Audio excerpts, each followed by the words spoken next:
What does lunchtime Tuesday mean? Well, it means we get to hang out with Joe Sheehan. Joe Sheehan Newsletter joins us on the D4 Land Services hotline, like 78.9% of our guests do. That's not a real stat. I just figure with Joe, I better start throwing out numbers quickly. But most guests do join us on the D4 Land Services hotline. Joe, what's up, dude? Let me give you a real stat, actually, to start this off. You ready? Yo. 24 teams are within 5 games of a playoff spot, 80% of the league. We are 2/3 of the way through the season, and only 6 teams are out of the race. Okay. I had that on the list of things I was pondering that you could help me with, because I was like, man, is it 55, 60? I mean, just the realization that it's the majority alone is pretty sick to me. But you said it's how many again? What's the percent of teams still in contention? 24 teams out of 30 are within 5 games of a playoff spot. 25. Now, what's the reality of it? I mean, not doing it judgment, but realistically, that's not sustainable. I know the numbers being within 5 games, but that's still not realistic. How many of those 24 do you think are realistically in contention? Not mathematically, but realistically. I mean, you look at the underlying numbers, and I'll tell you that, the Blue Jays aren't very good. The Astros aren't very good.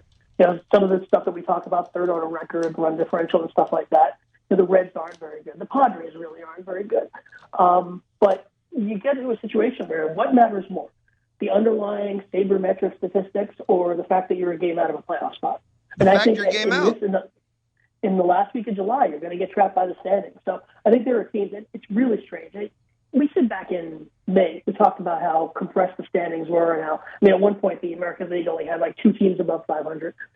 And we didn't get the separation we usually get. If anything, in the last week, things have contracted a little bit. The Marlins falling back into the pack, the Reds kind of bumping up a little bit. I think we talk every year now with the expanded playoffs and kind of the trend towards mediocrity, that there are a lot of teams in that we don't know if we're buyers or sellers. But Louie, I have to tell you, I don't remember any year like this.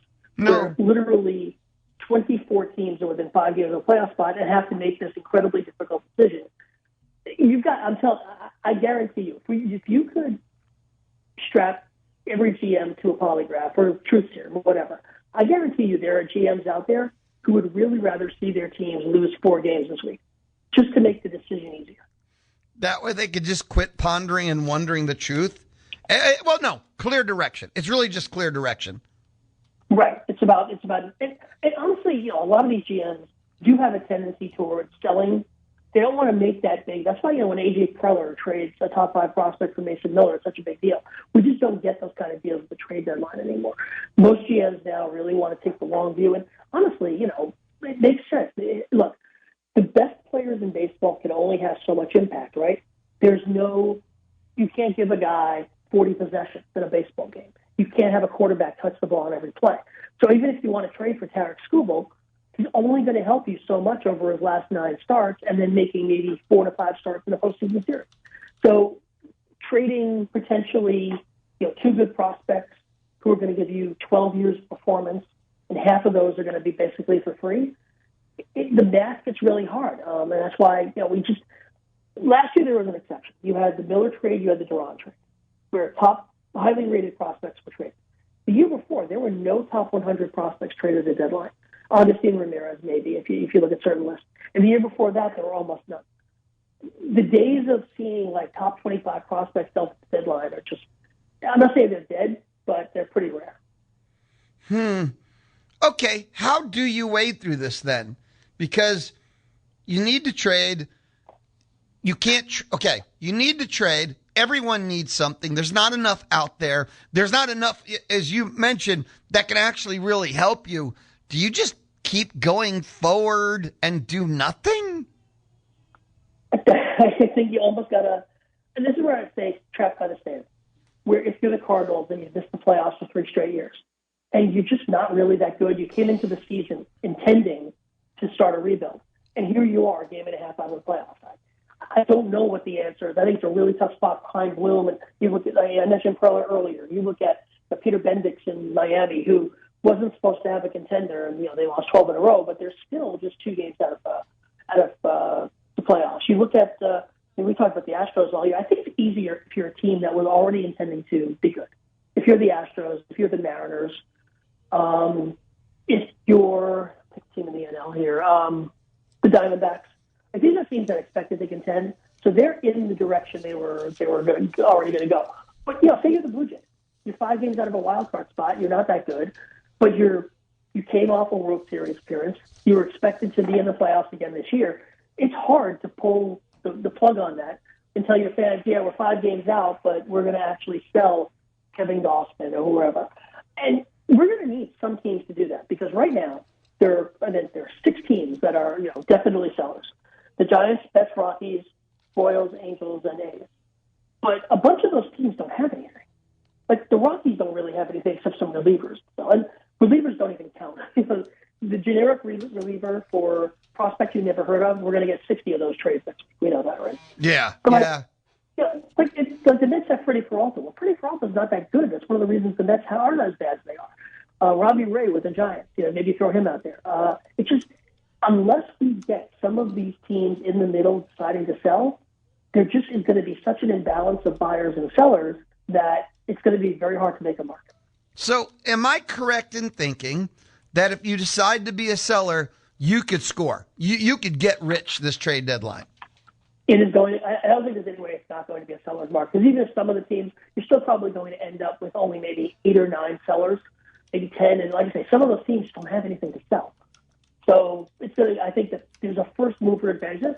And look, the name that's going to come up all week is Tarik Skubal. Skubal's a free agent at the end of the year. He's one of the 3 best pitchers in baseball. And the Tigers, right at the point where it looked like they were getting back into the race, have lost to 3 or 4 in a row. And so, again, I mentioned trapped by the standings. They're 4 games out of a wild card. They're 6 games out of the division. If you look at the underlying numbers, they're the best team in the division. And we just saw last year, the Guardians came back from 15 back. So being 6 back behind bad teams in the Central isn't really a big barrier. So that's going to be, I think, the real focus this week. And there's other factors, too. Like, if you go back, so Skubal's a rental. He's a free agent at the end of the year.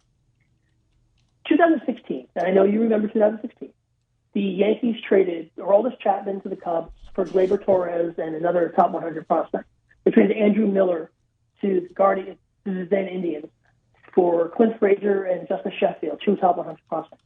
If you look at since 2016, though, rentals haven't gotten anything like that. Manny Machado, Yu Darvish.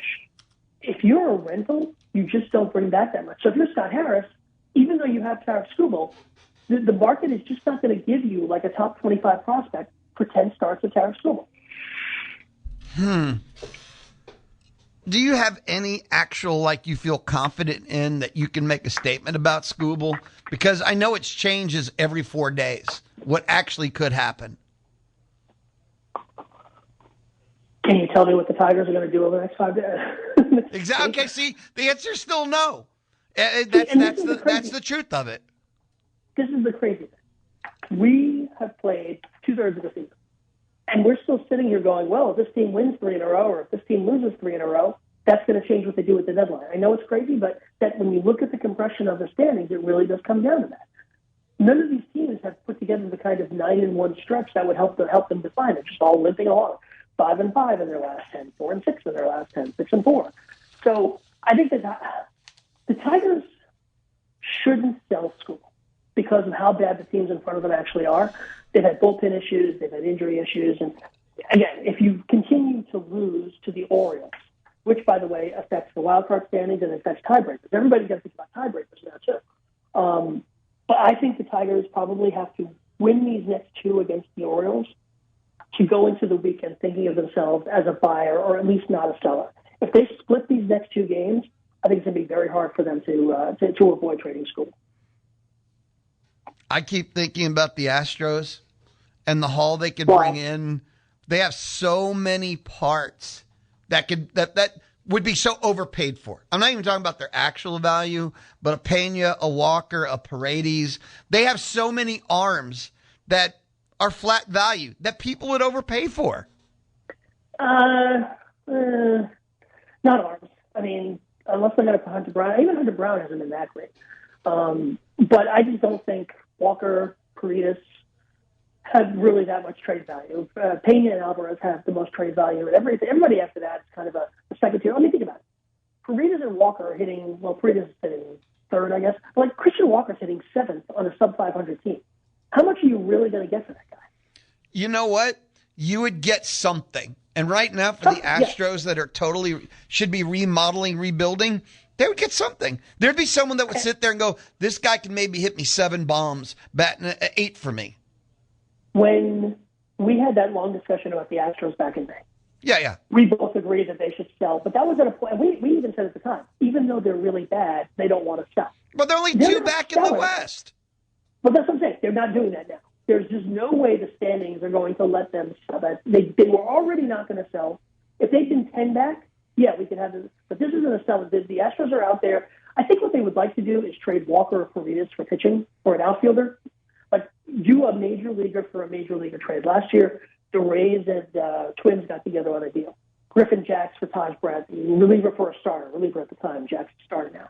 But like a major leaguer for a major leaguer deal. The traditional baseball trades don't really happen as much anymore. I think that's what the Astros are trying to do because they can't really compete with prospects because they just don't have very many. And yeah, I guess they could on a bad contract, but if by definition, if it's a bad contract, it's probably not that good a player. So they're really, again, they're 2 out in the West. They're not selling anything. I mean, like I've used the term a few times, trapped by the standings. I think a number of these teams are going to end up trapped by the standings because fundamentally, you can't sell if you're a game out of a playoff spot. I looked at updated minor league rankings. I don't know, it's over the past 2 weeks. I didn't write down the day in my diary, but I think it was Kylie McDaniel. And there's one Astro or Ranger in the whole top 100 of the minor league updated ranking. Yeah, Sebastian Walcott at like 7, but one Astro Ranger period in the top 100. That's heavy, man. Again, this is the end of a cycle. Now, they've been drafting low. They lost a couple of first and second round draft picks through the punishment for the sign stealing. This is just what happens at the end of a cycle. They've had a 10-year cycle. It's not that surprising. And you look at the decision tree over the last couple of years. Not trading last year. Not selling last year. In fairness, they stayed into the race for the final week, so maybe you defend that. And then this team isn't very good, and it has had a lot of injuries, but it's managed to hang in there because some of this is the teams that should be on their way to 90 wins. The Mariners, the Red Sox, arguably the Blue Jays, arguably the Tigers, have had really bad years, and that's what's keeping all these sub-500 teams in the race. The Astros should be 7 games out of a playoff spot, but because the middle of the AL stinks, they're 2 games out of a playoff spot. The Astros, you go back to last year, all I say is if Josh Hader stays healthy, they win the West. Because he would have been, there's 1 million what ifs with them. When you finish the way they did, lost it on the final weekend, they could have won the West. Hey, the final blow was when Hader went out for the final month. That's all they would have needed was him, and that would have been enough for them to get across the finish line. They didn't have the relief depth to make up for the loss of him. One reliever shouldn't do that, but it was within 10. I also go to the Alvarez. Alvarez missed most of last year. And if you give them a normal Yordan Alvarez year, like they're getting this year, that elevates last year's team into the playoffs. Last year they had so many. They started more pitcher starters, everything, but that's last year. This year, I don't think they're injured much more than above the norm, but yet they're still suffering injuries above the norm again. It's not much more above, but and back-to-back years of that is devastating too. And let's go back to the lack of depth. I mean, they're playing the DeZenzos and the Travels of the world, but when you actually look at this team, it doesn't have great depth. So when you have you lose a Correa here, Payne's been in and out of the lineup. When you lose these guys, Myers was out for a while. I think he still is. You just don't have ready results, and that's why the bottom of the order some days just looks really, really bad. Well, they have no outfielder that should be in the major leagues. When you start off with the worst outfield in all of MLB, it's pretty much nothing but downhill from there. Yeah, and so that's where they are. And again, I can tell you they're 2 out, but if we're subjectively ranking all of these middle teams in the American League, I've got the Red Sox ahead of them. I've got the Mariners ahead of them. I've got the Rangers well ahead of them. I probably got the Tigers ahead of them. So what's that, 4? Obviously the Yankees, even with their all their injuries, probably have the Guardians ahead of them because of the pitching depth. I mean, they're only like the 10th best team in the league. But I cannot in good, because let's take it back a second. We expanded the playoffs in '94. We expanded the playoffs in 2012. We expanded the playoffs in 2020. And every time we do, it makes it a little more likely that sub 500 teams are going to be competing for playoff spots, right? It's the math. But if you're a team that's close to this playoff berth right now, and you don't go for it, what does that say about the value of making the playoffs? Like, what are you telling not just your fans, but any baseball fan? Well, it's like the NBA has this problem. The NBA actually has this problem worse, but at least in the NBA playoffs, like getting in as the 8th seed just means you're going to get sandblasted by somebody. The NBA doesn't have those kind of upsets in the first round. But in baseball, if you just sneak into the playoffs, you can go to the World Series because the teams are much more compressed in terms of ability.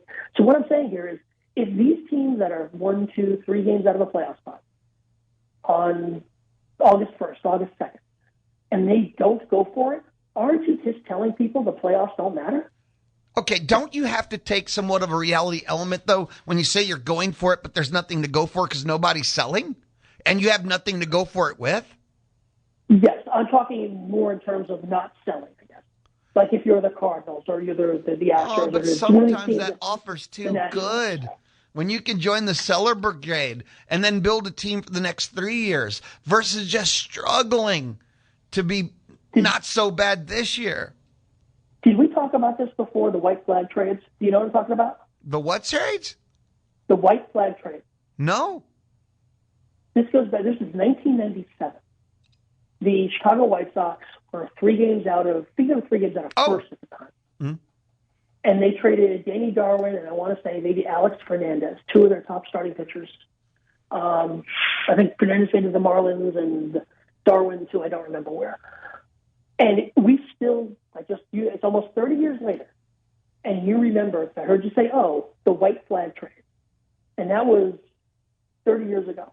And I think that's the same thing that if you're a team that's a game or 2 out of a playoff spot and you sell, that's something that should be held over you. Because what are we doing? If you're that close to a playoff berth and you sell, what's the entire point of the enterprise? It's very fair. Being someone who lives in a world of analytics, sometimes there's a higher meta than that. But I think this is where we've actually gone too far. Well, I mean, if it was me, we wouldn't have this many. Part of the problem is there's too many playoffs. You can't let 40% of the league in the playoffs in a sport like baseball. It doesn't work. It's too many teams in the playoffs, and it's too many teams jammed up now. GMs hate it. One of the things I'm pretty sure of is starting next year, they're going to push the trade deadline back, maybe to August 15th, maybe to September 1st, because GMs don't want this smoke. They want easy decisions. They want to know whether they're buying or selling. You've got 10, 12 GMs right now who literally don't know which way they're. And don't get me wrong, you guys are smart and they're thinking about both paths. But there's an uncertainty, and as you just said too, there aren't enough sellers to where, what are we actually looking at? And not for nothing, but with the right set of results, Louie, this could actually get worse before it gets better. Like if the Reds and Blue Jays and Tigers and whoever else win, and the Yankees and Phillies and Cubs and whoever lose this week, like you could have a situation where we're talking on Friday about everybody separated by 3 games, and now what do you do? Like this could be truly chaotic heading into the deadline. And I'm gonna be honest with you, I'm fascinated. I'm gonna enjoy baseball no matter what. But this level of uncertainty is something it's an extreme even for baseball. Again, 24 teams within 5 games of a playoff spot. I want to see what these guys are going to do over the next week. Joe, let's grab a timeout, come back. I always got more, man. Cool. Joe Sheehan newsletter, hanging out with us on the D4 Land Services hotline. It's a Tuesday thing on the Zone. You can hear Aggie football online at RadioAggieland.com. We're joined again, returning back with us. I don't know. Joe Sheehan newsletter. Joe, what is a Joe Sheehan newsletter?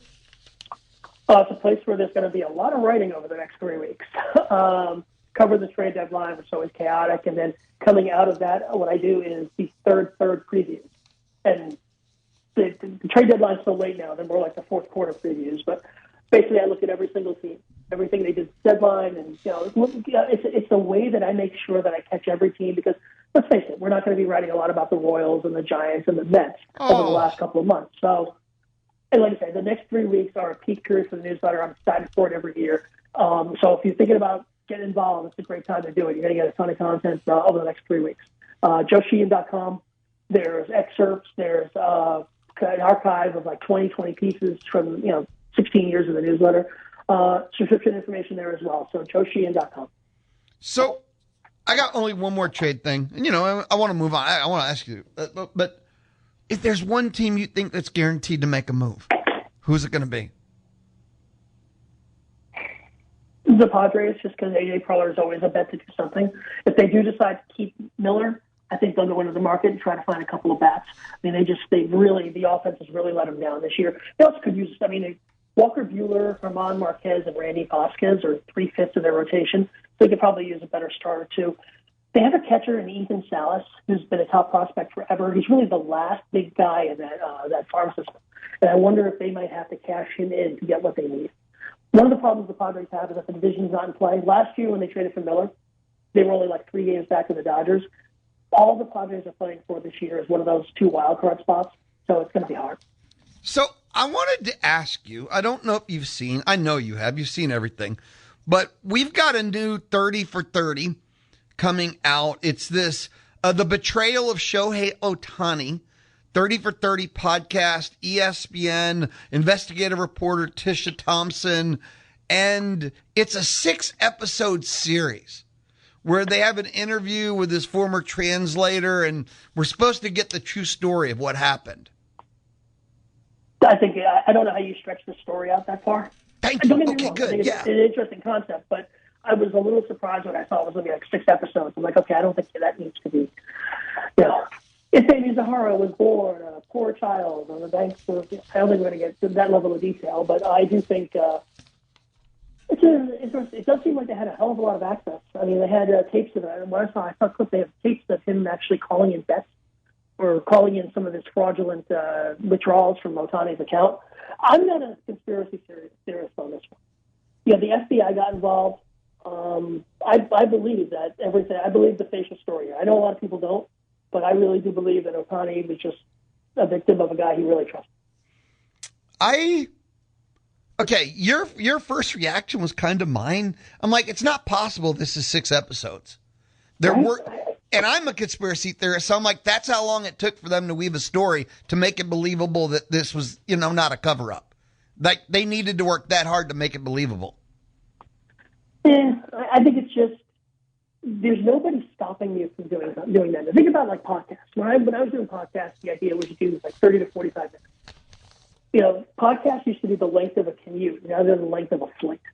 And I think that's the same thing where you just don't have, they're not putting this, correct me if I'm wrong, they're not actually televising. This is just an online thing. So you don't really have the restrictions you might have in other media. So somebody says, hey, let's do 6 episodes and really blow it out. You've got all this material, you may as well publish it. I think there's value in editing, and my guess is this thing's going to end up, there's going to be an interesting story there that could have been a lot shorter.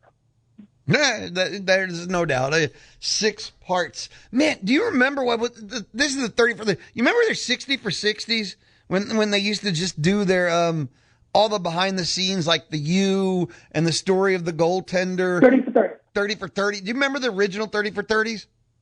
Yeah, they were films at ESPN, and Bill Simmons was involved with this. Basically, it was their 30th anniversary, and they wanted to put together a bunch of documentaries. So that was the original idea. And I think the U one was part of that, and some others. And they did the Pony Express for SMU football when they got the death penalty. I thought their 30 for 30 was some of the best sports television I've ever seen. This is the frustrating thing about ESPN, right? Because when they want to do it, think about Bob Lee with Outside the Lines all those years. Their journalism chops are great. They just don't want to put their money there in part because they're, in bed with the leagues, and in part because they're spending a bunch of money on either rights fees or, how can I put this? People who aren't as good as Bob Lee and Jeremy Schaap. A personality. Put it that way? They spend their monies on personalities, not journalists. And when they've tried to do journalism, they've generally done a really good. You mentioned the 30 for 30s, which were kind of they were documentaries. They weren't necessarily journalism, but the work that came out of that project, that initial 30 films for 30 years, was incredible. And you can go online now and just pull up any of them, and they'll be fantastic. Just great. And they still kept the brand. I think they still do documentary films under that brand, that 30 for 30 brand, and just incredible work. And I get frustrated because I see this in a lot of places where these entities that used to do incredible work just aren't trying to anymore, and I think we need more of that. Some of the 30 for 30s they've done over time now are very fluff and stuff. It's not the same that I've seen. Maybe there's some I've missed because I don't follow like I used to for reasons, but I have very fluff and stuff. Yeah. It's they not the did same. one on, my favorite was the 1983 Wolfpack, the Jim Valdano team. Yeah. That was my favorite of the group. Just an incredible. And they did one on athletes losing all their money. I think they called it Broke. And like I say, the original batch of those, you mentioned the Pony Express. That was also a great one. The Pony Express, the original U one, because they did a follow-up that wasn't as good. But the original U one they did was incredible. I remember the Colombian goaltender, his story. There were so I many. about that one. Yep. The original, again, set of them were so good. I looked forward to them. They were like an event for me because they were they were done by people that had passion for the project and they had skills to tell the story. Right. It was Alex Gibney did a couple of them.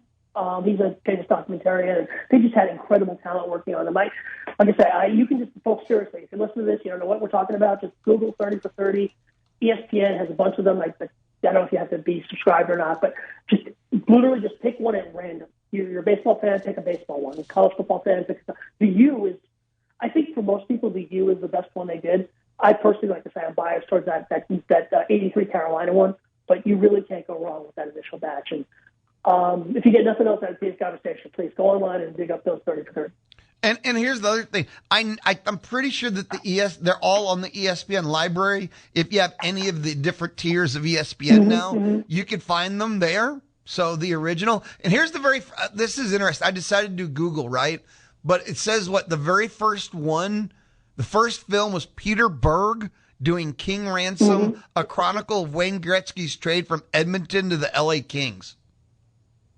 Because they were trying to find the biggest stories of the 20th, at least the ESPN's era, starting in '79.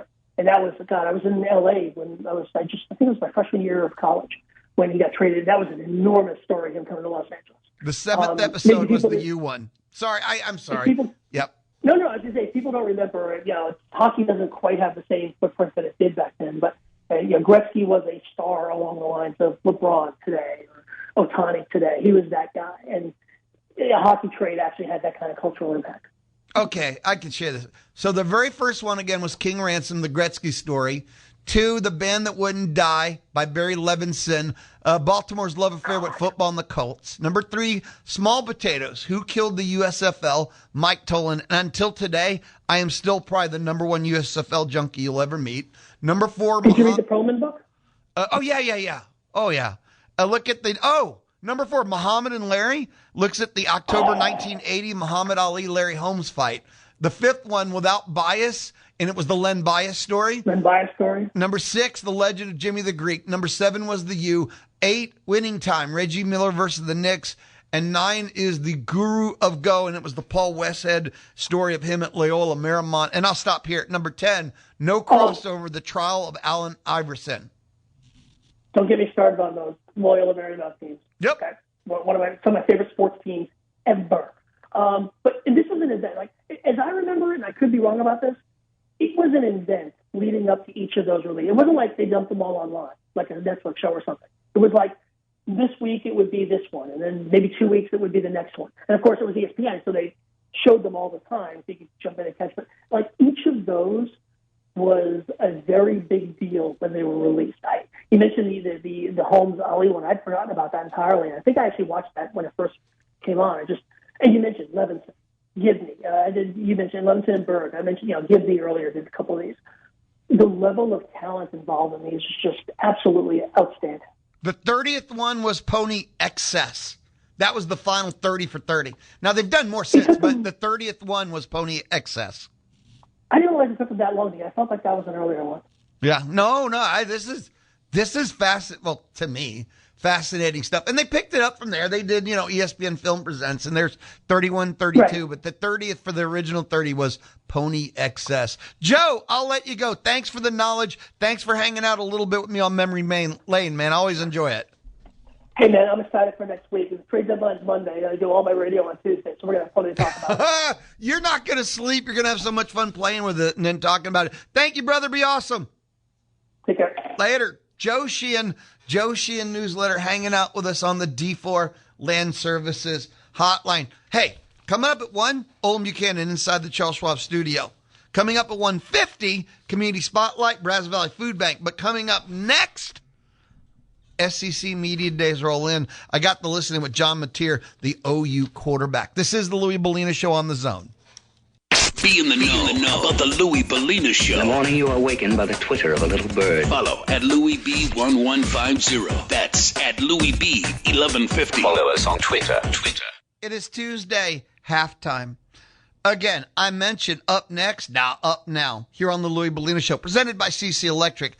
John Mateer is the University of Oklahoma quarterback. John Mateer, he breaks out, he breaks through. Guess what? Oklahoma will win 10+. Oklahoma will be back to the college football playoff. Before he got injured, I remember hearing all the Heisman talk on ESPN about him, but he did, and he never bounced back. Here is SEC Media Days rolls on here on the Louie Bellina Show. Week 2, which this is week 2, we listen to one player from all the teams the Aggies will square off against. Here's John Mateer, the Oklahoma University of quarterback. Here's what he said at SEC Media Days. And our computer is... second straight year we have John joining us. Stay strong, computer.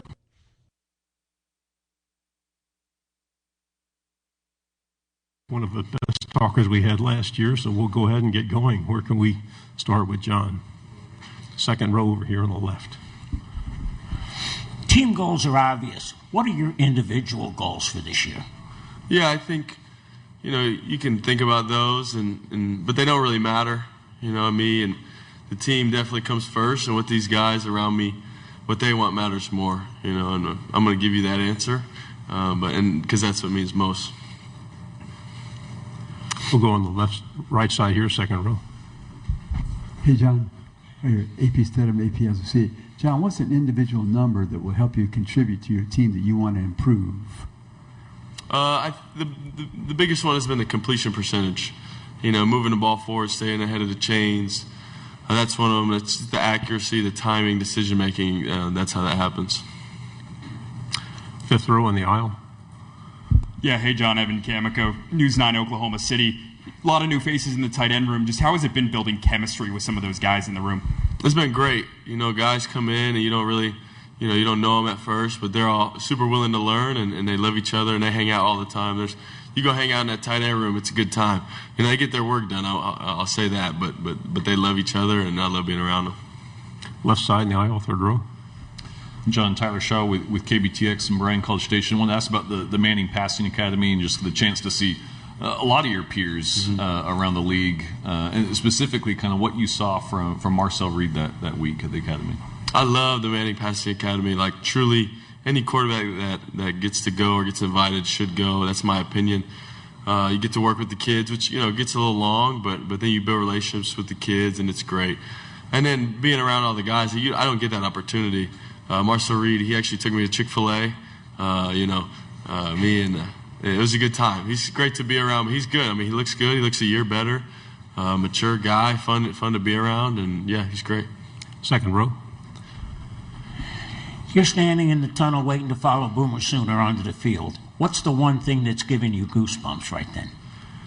As a kid, you grow up and you dream of being in that situation. So I try to, stay where my feet are, but sometimes you realize the opportunity that you're given. It's the coolest thing, having Boomer Sooner going back and forth and the schooner running out. There's nothing like it. And you work all year for it, so I'm super excited for September 4th.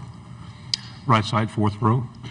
Hey, John, Xavier McKnight with WWSB. I want to go back to the tight ends room for a second. Big addition that was made there during the offseason coaching-wise, bringing in Jason Witten to come in and be the tight ends coach. Yeah. Obviously, that's not your position, but I imagine you've been around him quite often. What's it been like to be around a guy like that and to soak up the knowledge that he brings? Yeah, there's a lot of guys in this world, and I was just at the Manning Passing Academy, so I mean I put him on that level. Definitely, you just hang around, guys like that, and there's just gold. They're just giving you gold all the time, and so I'm around him as much as I can. And luckily, he calls me, and he gives me that wisdom. He wants to share his wisdom, and we've seen that in the offense, and it's been great. And he's a great dude, and to get the great dude and great wisdom and great coach, and not a This whole lot is of your people community like calendar that. on the zone, But he's one of them, 11:50 a.m. and I can't say enough good things about him. On the aisle, fifth row. Nathan King, 24/7 Sports. It's not uncommon nowadays for a transfer player to have a coach with him at the new program, like you and Coach Arbuckle, but not many of those guys get a year too. Yeah. What are you most looking forward to about having yet another year with him in the system? And I guess what's the biggest benefit of having a guy that has known you for so long, and vice versa? I think the relationship. You hear relationship between the offensive coordinator and the quarterback is the biggest relationship in all the sports, and I believe that. And our relationship's only tighter now than it's ever been, and that's probably because of the struggle. The struggle brings you closer, and so I love that guy, and we've both learned so much together, and it's going to be real good.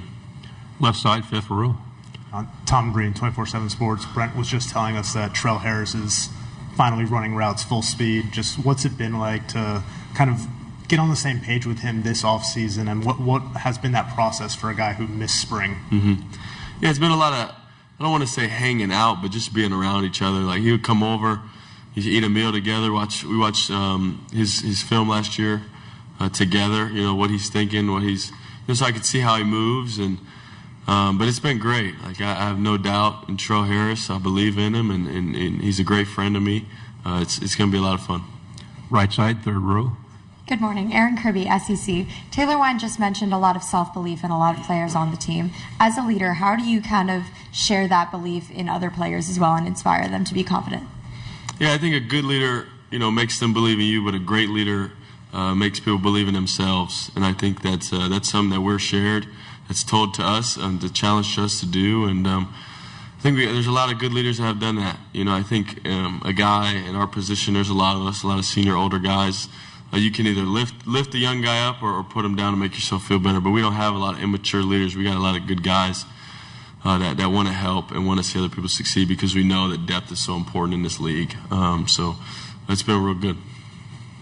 On the aisle, second row. Go ahead, right here. Yeah, John Williams, Sooners Wire at USA Today. How have you seen the offensive line develop this offseason? I mean, they've been real good. I didn't mean to hesitate. I didn't know where to start, really. And their relationships are great. We're about to go hang out this next weekend, and I can't wait. And being around them, luckily I'm in the locker room on the side with all of them, and you get in there after practice, and it's so funny. I love being around them. They love being around each other. But then obviously the weight room, and they stay after more than anybody, and I see it, and I obviously love seeing it. But they're getting on each other. Like, the standard has been raised, and that's because the guys know each other and because the guys are coming back. The mistakes, not allowed. Perfection, we don't expect perfection, but we expect a very high level of performance, and they all know it. And you'll get Eddie P. He's going to be up here, and he'll say the same thing. So I love those guys. Second row. Hey, John, AP Stedham, AP as we see it. John, what is your leadership style? If somebody does well, what might you say? And then if somebody has an issue, how would you respond? Yeah, it's a good question. I think I've definitely raised my intensity on the we need to be better. I need to be better. And for that to happen, we all need to be better. Or for the team to be better, we need to be better. And so when the mental errors come around, it's you let them hear it a little bit. But there's a fine line, and I think I'm only able to do that because when they succeed, I try to, do my best and give them their praise, because they all deserve it, because there's a lot of guys doing a lot of good things.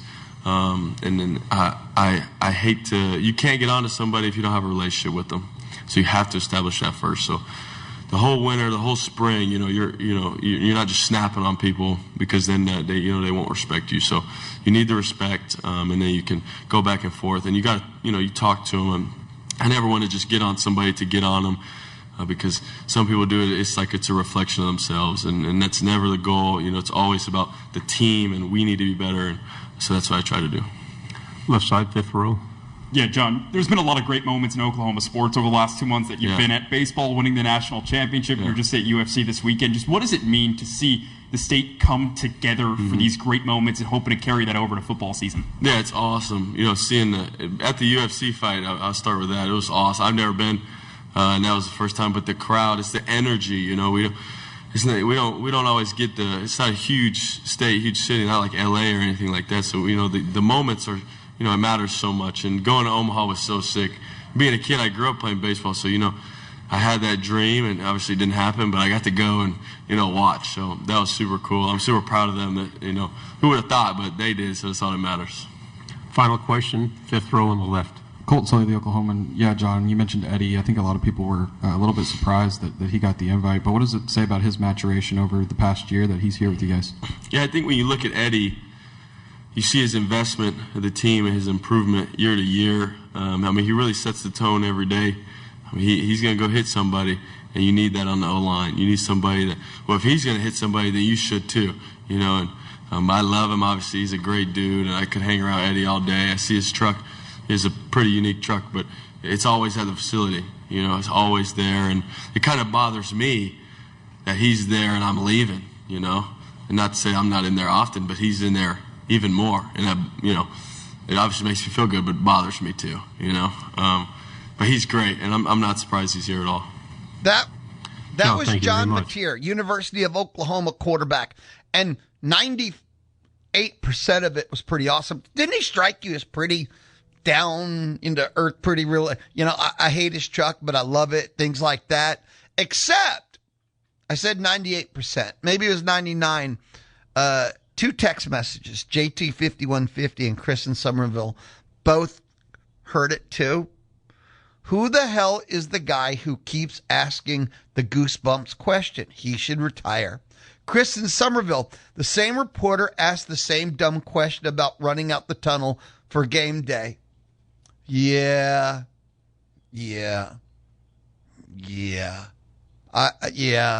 Yeah, that dude's I'm wondering if he's going to be a theme on every player listening. If he just sat there in the E-room and waited his turn and asked every player. And the way he asks it, too, he thinks that's brilliant. Like, I've got the greatest question ever. Is he expecting a player to go, no, I hate it. It's the worst part. It's why college football's been ruined, is we have to wait there with the band and the team screaming and power playing or whatever the school is. We hate it. We wish it would stop. People need to stop cheering. We hate that. Like, what the hell answer are you thinking, man? Goosebumps. We'll be back. Oh, we'll be back. Why? It's the Louie Bellina Show from inside the Charles Schwab studio. Tuesday edition. Low cost, full service, best of all local. That is Schwab. How can Charles Schwab, be best of all local? Because Mark Sim is right here in College Station. You can walk in his office, shake his hand, look him in the eye, sit down, have a conversation. That's Mark Sim right here in College Station. Look him up online to get more info. Schwab.com/College Station. Charles Schwab & Company Incorporated, member SIPC. Listen to the Houston Astros on the Zone. Thanks to Kelly Bird Dozier.